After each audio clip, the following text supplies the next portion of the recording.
Martin, merci pour ces mots. J'étais vraiment très très heureuse de travailler avec toi sur cette exposition.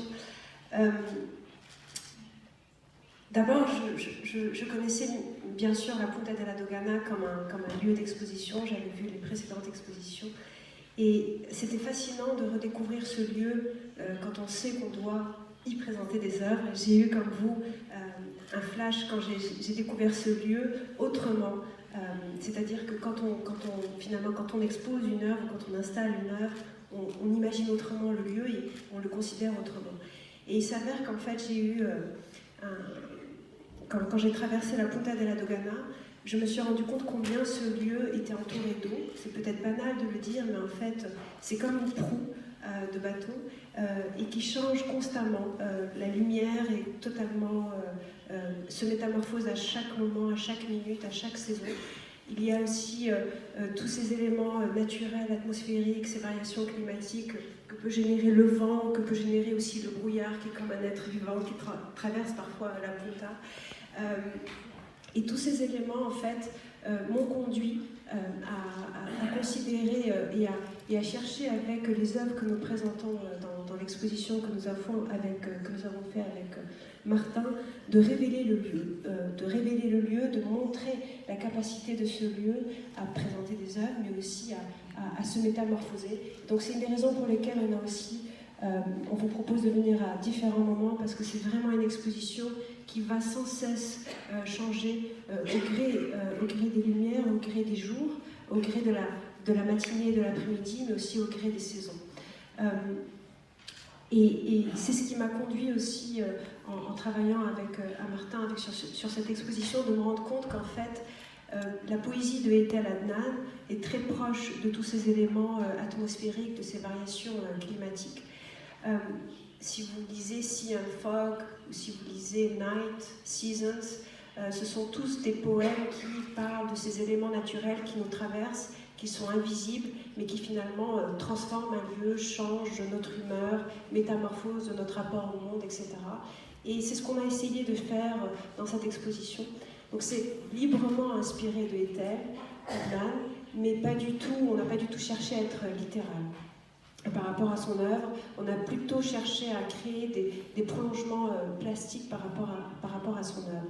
Et disant cela, je pense qu'il y a aussi, parce qu'on a travaillé sur la poésie, parce qu'on a pris la poésie comme un des fils conducteurs de l'exposition, on s'est rendu compte avec Martin combien les artistes étaient tous habités par la poésie et combien beaucoup d'entre eux connaissaient notamment bien sûr la poésie de Etel Adnan, mais connaissaient aussi ou étaient habités ou avaient comme muse Emily Dickinson ou d'autres poètes. Donc c'est vraiment quelque chose qui nous a profondément émus. Et en fait, on se rend compte que quand bien même les œuvres sont très différentes les unes des autres, vous allez voir à la fois de la céramique, mais aussi des installations vidéo, etc. Peu importe, au fond, c'est une même communauté, parce que ils sont tous habités par la poésie et parce qu'en fait, ils appartiennent à cette famille de pensée.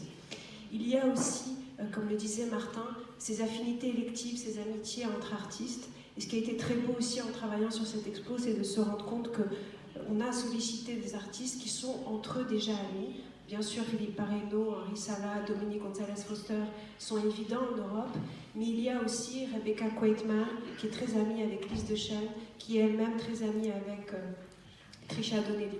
Et donc, toutes ces amitiés qui vont se répondre les unes des autres dans les salles font partie aussi de l'exposition.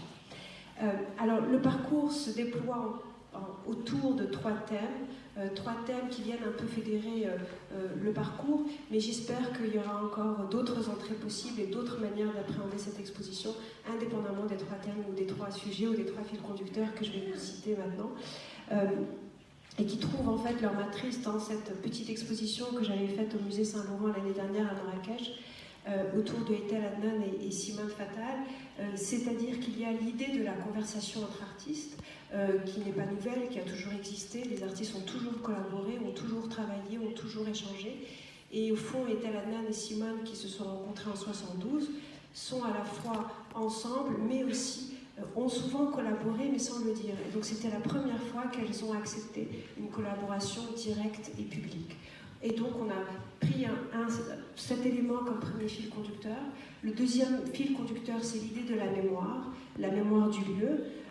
Donc révéler la Punta de la Dogana et son histoire qui date du XVIIIe siècle, mais aussi révéler la collection et montrer, comme le disait Martin tout à l'heure, certains aspects des expositions précédentes, mais c'est aussi la mémoire d'autres villes, parce qu'on évoquera autant Beyrouth avec des œuvres immatérielles ou des œuvres qui suggèrent des éléments immatériels comme celle de Charbel Boutros, mais aussi d'autres villes comme Sarajevo avec Henri Sala et la traversée de cette femme dans le film 1395 sans rouge.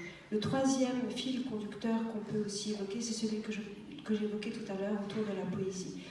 Voilà, donc c'est un peu autour de ces trois fils conducteurs que l'exposition s'articule.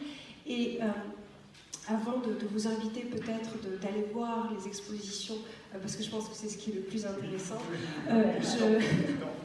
je voudrais simplement conclure sur un élément, c'est que le parcours à la Punta de la Dogana est un parcours à la fois linéaire, mais aussi un parcours qui se déploie comme un leporello, c'est-à-dire que vous verrez que la première salle répond à la dernière salle, que certaines salles de l'étage répondent à d'autres œuvres qui sont situées à d'autres endroits de l'exposition.